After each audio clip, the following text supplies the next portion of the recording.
कभी नहीं प्राप्त कर पाओगे, गारंटी दे रहे हैं, लिख के रख लो।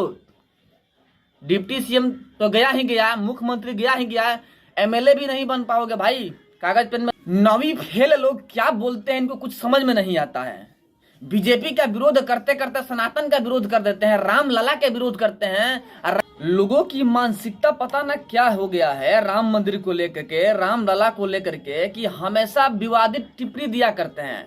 यहाँ पर देखिए, बिहार के डिप्टी सीएम तेजस्वी यादव रामलला के बारे में ऐसा विवादित बयान दे दिए हैं जिसे कुछ कहा नहीं जा सकता है। इनका विवादित बयान आखिर इनके मन में आया कैसे ऐसा बयान, आप सुनिएगा ना तो आप भी आश्चर्यचकित हो जाइएगा कि एक डिप्टी सीएम होकर के, एक राज्य का डिप्टी सीएम होकर के, सीएम मतलब सबका सीएम, किसी जाति प्रतिपक्ष का नहीं, धर्म प्रतिपक्ष का नहीं, लेकिन एक ही धर्म को बार बार टारगेट क्यों किया जाता है भाई? किसी और धर्म के बारे में बोलिए ना। मंदिर बन रहा है तो सभी सवाल खड़ा करते हैं, कहीं मस्जिद बनता हो तो सवाल खड़ा करने की औकात है आपकी? रामायण के बारे में सभी सवाल खड़ा करते हैं, कुरान के बारे में बोलने की औकात है आपकी? बोल नहीं पाओगे, पिछवाड़े में दम नहीं है। लेकिन 9वीं फेल लोगों को जब डिप्टी सीएम बना दिया जाएगा तो विवादित बयान ही देंगे। देखिए, इनके मंत्रिमंडल में जितने लोग हैं, जो बिहार के मंत्रिमंडल में जितने लोग हैं, सब के सब फेलियर हैं। 9वीं फेल यानी सब के सब फेलियर। जब डिप्टी सीएम ही 9वीं फेल है तो बाकी लोग तो फेलियर ही ना होगा, पढ़े लिखे होकर के भी फेलियर है, क्योंकि जब फेलियर डिप्टी सीएम है तो सबके सब फेलियर ही होंगे। तभी तो सबके सब विवादित बयान दे रहे हैं दिन प्रतिदिन। फतेह बहादुर हुए, चाहे प्रोफेसर चंद्रशेखर हुए, सभी के सभी विवादित बयान दे रहे हैं सिर्फ राम लला को लेकर के, राम मंदिर को लेकर के। इतना इन लोगों के अंदर जलन है राम मंदिर को लेकर के। खुद तो कुछ कर नहीं सकते राम लला के लिए, लेकिन राम लला के लिए जो कर रहा है ना, उससे ये लोग जल रहे हैं। कहीं ना कहीं इनके अंदर द्वंद्व फैला हुआ है कि भाई जो राम लला का हो गया वो तो जीत जाएगा, अब हम कैसे जीतेंगे? तो क्यों ना कुछ विवादित बयान दे दे ताकि हमें पब्लिक सपोर्ट करे। जो विरोधी है ना, जो राम लला का विरोध करते हैं, सनातन का विरोध करते हैं, बीजेपी का विरोध करते हैं, वे लोग इनका सपोर्ट करें, ये सोच करके, इस मानसिकता के साथ में राम लला का विरोध कर रहे हैं। और इसी विरोध के बीच में ऐसा विवादित बयान दे दिया है तेजस्वी यादव 9वीं फेल मंत्री कि कुछ कहा नहीं जा सकता है। बताएंगे आपको। वीडियो को पहले शेयर कीजिए, जितना हो सके उतना शेयर कीजिए। और अभी तक आपने हमारे चैनल को सब्सक्राइब नहीं किया है, प्लीज लाल बटन दबा के चैनल को सब्सक्राइब कर लीजिए, लाइक कर दीजिए और बेल के आइकन को प्रेस जरूर कीजिएगा, ताकि टाइम टू टाइम न्यूज का अपडेट आप तक पहुंचता रहे। और जो पहले से ही हमारे चैनल को सब्सक्राइब कर रखे हैं उनको दिल से धन्यवाद। सबके अंदर राम लला है, कुछ भी कर लो भाई, रग रग में राम लला है, चाह के भी हटा नहीं पाओगे, क्योंकि दुश्मन ही सही लेकिन राम लला का नाम तो नहीं ले रहा है भाई, नहीं चाहते हुए भी नाम ले रहा है। यानी तुम्हारे अंदर भी कहीं ना कहीं प्रवेश कर चुके हैं राम लला। राम लला से मुक्ति प्राप्त नहीं कर पाओगे भाई, उनमें हो करके मुक्ति प्राप्त कर पाओगे। जब तक अपने आप को विलीन नहीं करोगे ना राम लला में, तब तक आपको मुक्ति नहीं मिलेगा। तो लोग चाहते हैं नहीं चाहते हैं, फिर भी राम लला में विलीन हो रहे हैं धीरे धीरे। विरोधी जो है ना, जो राम लला का विरोध करते थे, वो भी विरोध में ही सही राम जी का नाम ले रहे हैं। चलो ठीक है भाई, तुम्हारा भी पार घाट लगेगा, क्योंकि विरोध में ही सही राम लला का नाम तो लिया ना, तुम्हारा भी स्वाहा होगा। टेंशन मत लो, मत घबराओ, चुल्लू भर पानी जरूर मिलेगा, डूबने नहीं देंगे राम लला। दुश्मनी से ही सही, विरोध में ही सही, राम लला का नाम लिया करो, तुम्हारा भविष्य संवर जाएगा। क्योंकि राम सबका है, सबको माफ करते हैं, जितना बड़ा दुष्ट क्यों ना हो, सबको राम लला माफ करते हैं, तुमको भी माफ कर देंगे। नाम लिया करो। चलो जैसे भी सही, राम का नाम तो लिया ना, विरोध करके ही सही। लेकिन इसी दौर में बिहार सबसे आगे है, राम लला का विरोध करने में बिहार सबसे आगे है, एकदम आगे श्रेणी में चल रहा है, जबकि बिहार के डिप्टी सीएम ही विरोध कर रहे हैं ना। आइए पहले जो यहाँ के डिप्टी सीएम है ना, तेजस्वी यादव, लालू प्रसाद यादव के बेटा, उनका यह बात सुनिए। मोदी जी का सुनिए क्या बोल रहे हैं। भगवान राम को मोदी जी का जरूरत है। भगवान राम चाहते हैं तो अपना नहीं बनवा लेंगे, हर जगह गौर से सुनिए, महल नहीं बनवा लेंगे, लेकिन मोदी जी इस हिसाब से दिखाने के राम भगवान को घर दे दिया, महल बनवा दिया, मंदिर बनवा दिया, सब बेकार। आपने सुना ना क्या बोल रहे हैं राम लला को लेकर के? अरे भाई साहब, सबको पता है कि अगर किस्मत में लिखा होगा ना तो हो जाएगा, तो फिर कर्म करना जरूरी होता है भाई, तभी होता है। कर्म प्रधान विश्व कर राखा, जो जस करहीं तस फल चाखा। समझ गए ना, कर्म करना पड़ता है। पता है आपके सपोर्टर लोग हैं, तो फिर आप इलेक्शन समय में घूम घूम कर भाषण क्यों देते हैं भाई? घर पे बैठे रहिए ना, खुद पे खुद आप जीत जाइएगा, खुद पे खुद आपको लोग वोट दे देगा। जब आप कह रहे हैं कि राम चाहते तो मंदिर अपने आप नहीं बन जाता। अपने आप कैसे बनेगा भाई? जब अगर तुम्हारे अंदर भूख लगा हो तो खाना अपने आप तुम्हारे अंदर चला जाएगा। ऐसा अगर चला जाएगा ना तब तुम बोलना। जब तुम मंत्री है ना भाई, मंत्री का लायक है, तो घर पे बैठे रहो ना।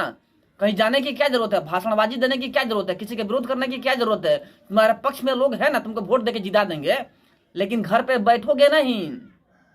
इलेक्शन सर पे सवार है, घूम घूम कर भाषणबाजी करते हो पागलों की तरह कि कैसे जीत जाए, कैसे बीजेपी को हरा दे, कैसे हम मुख्यमंत्री बन जाए बिहार के लिए। तुम्हारी सोच गलत है। तुम बिहार के एमएलए के लायक नहीं हो, मुख्यमंत्री तो बहुत दूर की बात रही। लेकिन अब तुम रामलला के विरोध में उतर गए हो ना, तो समझ लो मुख्यमंत्री सपना में ही बनोगे। डिप्टी सीएम तो बन गए ना नीतीश कुमार की वजह से, लेकिन सीएम बनने की औकात तुम्हारी नहीं है।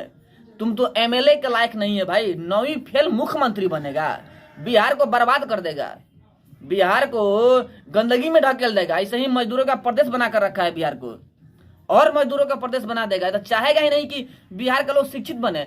शिक्षा का स्तर गिरा दिया सब। इसका जो मंत्री है प्रोफेसर चंद्रशेखर, पागल आदमी, राम मंदिर के बारे में कुछ और बोलता है। जो जितने टीचर है सबको परेशान करके रख दिया है। बीपीएससी का एग्जाम ले रहा है। इस प्रकार से शिक्षकों के ऊपर प्रतिबंध लगा दिया है कि वे लोग रिजाइन दे रहे हैं। यह हालात है बीजेपी के जो मंत्रिमंडल है ना, इन लोगों का। और इसी दौर में राम लला का विरोध करने में भी पीछे नहीं हट रहा है। जितना हो सके ना उतना राम लला का विरोध कर रहे हैं। तुम्हारी पार घाट नहीं लगेगी भाई। यही है, नरक में नहीं जाओगे, स्वर्ग के चौकीदारी जरूर करोगे। क्योंकि दुश्मनी से ही सही, विरोध करके ही सही राम लला का नाम ले रहे हो ना, इसलिए तुम जाओगे लेकिन चौकीदार बन के रहोगे, राजा नहीं बन पाओगे भाई। राजा बनने के लिए बहुत कुछ करना पड़ता है। पहले पब्लिकों का मन जीतना पड़ता है, जनता का मन जीतना पड़ता है, तब जाके राजा बना जाता है। लेकिन तुम उसके लायक ही नहीं हो ना, क्योंकि तुम तो भड़का रहे हो। एक तो जातीय जनगणना करवा दिया, समाज को तोड़ने के कार्य किया। कहते हो कि बीजेपी जातिवाद का बात करता है, लेकिन जातिवाद का बात कौन किया? किसने करवाया जातीय जनगणना? कौन बताना चाहा कि कौन जात कितना है? इंडिया अलायंस के नेता, आरजेडी जेडीयू के नेता।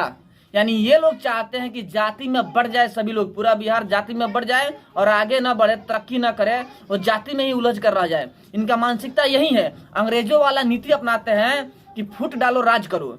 जैसे कि 1912 से 36 के बीच में जनगणना हुआ था, फर्स्ट जनगणना, जिसका प्रमाण स्वरूप भारत और पाकिस्तान 2 देश बन गया।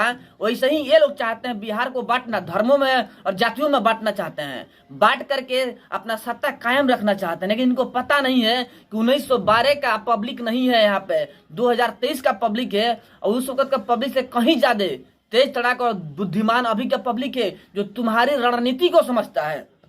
जो रणनीति तुम अपना रहे हो ना, उस रणनीति में सफल नहीं हो पाओगे ना भाई। क्योंकि यहाँ का पब्लिक जानती है कि तुम क्या कर रहे हो, दिखावा कर रहे हो ना। कह रहे हैं लोग कि मोदी जी बोले थे कि 15-15 लाख रुपए अकाउंट में देंगे, दिए ही नहीं। चलो ठीक है, तुमने कहा सही है। अपोजिशन पार्टी हो भाई तो कहना जरूरी है, क्योंकि एक दिग्गज अपोजिशन होना जरूरी है देश की तरक्की के लिए, वरना देश तरक्की नहीं करता है। चलिए ठीक है, आप अपोजिशन में कहना जायज है। लेकिन आपने भी तो कहा था कि 10 लाख नौकरी देंगे। कितना लाख नौकरी दी है भाई साहब? 20,000 नौकरी भी नहीं दे पाए आप। बिहार के लाभार्थियों को अयोग्य बता दिया गया आपके द्वारा। बिहार के बाहर से लोग आकर यहाँ पर शिक्षक बनेंगे, लेकिन यहाँ के जो पढ़े लिखे लड़के हैं वो शिक्षक के लायक नहीं है, अयोग्य हैं। जबकि पूरे भारत में बीपीएससी टॉपर बिहार के लड़के ही आते हैं, लेकिन शिक्षक बनने के लायक नहीं है। तुम्हारी जो मंत्री है उनके द्वारा कहा गया ना भाई, प्रोफेसर चंद्रशेखर के द्वारा। यानी बिहार के मंत्रिमंडल में जितने लोग हैं सभी के सभी 9वीं फेल के ही बात करते हैं। यानी 9वीं फेल डिप्टी सीएम, तो जितने इसमें मंत्रिमंडल में है सभी के सभी उसी के इशारे पे चलते हैं और उसी के हालात पे चलते हैं। तो देख लीजिए भाई, खाना खाना मत भाई। अगर खाना खाना होगा ना तो खाना अपने आप मुख में चला जाएगा ना। जब राम मंदिर अपने आप बन जाएगा, राम चाहेंगे तो खाना भी अपने आप अंदर चला जाएगा। एक बात और कह दे, कान खोल के सुन लो भाई, इलेक्शन में घूमना नहीं, क्योंकि घूमोगे ना तो क्या फायदा होगा। इलेक्शन मिलना होगा, वोट तो ऐसे ही मिल जाएगा ना, घर पे बैठे बैठे मिल जाएगा। एक बात और बता दें कि चंपारण में कभी मत आना भाई, वरना जूता चप्पल का माला पहनोगे।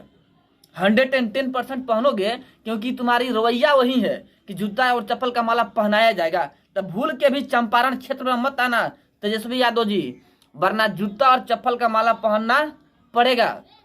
क्योंकि जो राम लला का नहीं वो किसी का नहीं, जो राम का नहीं वो किसी काम का नहीं।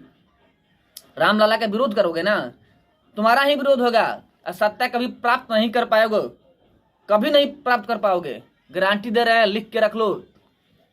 डिप्टी सीएम तो गया ही गया, मुख्यमंत्री गया ही गया, एमएलए भी नहीं बन पाओगे भाई। कागज पेन में लिख के रख लो कि तुम कभी मुख्यमंत्री नहीं बन पाओगे बिहार का। भविष्य तुम्हारा खत्म। एक चारा घोटाला में लालू जी का भविष्य खत्म हो गया ना, लेकिन तुम्हारा रामलला का विरोध करने की वजह से तुम्हारा भविष्य खत्म हो गया। कभी सीएम नहीं बन पाओगे, सपना में ही बनोगे। सोच लो और लिख के रख लो। ताल ठोक के कह रहे हैं कि मुख्यमंत्री कभी नहीं बन पाओगे। आज जो रामलला का विरोध करेगा वो सत्ता में कभी नहीं आएगा। अगर अपोजिशन पार्टी ऐसे ही रामलला का विरोध करते रहे ना, तो बीजेपी हमेशा सत्ता में कायम रहेगा। अपोजिशन पार्टी हमेशा अपोजिशन पार्टी में ही रहेंगे और चुल्लू भर पानी में डूबने की औकात ही रखेंगे। चलिए, हमारी बातों से आप लोग कहां तक सहमत हैं कमेंट में जरूर बोलिएगा और जय श्री राम जरूर लिखिएगा। फिर मिलते हैं आपसे बड़े अपडेट और एक बड़े न्यूज के साथ में। तब तक के लिए जय हिंद।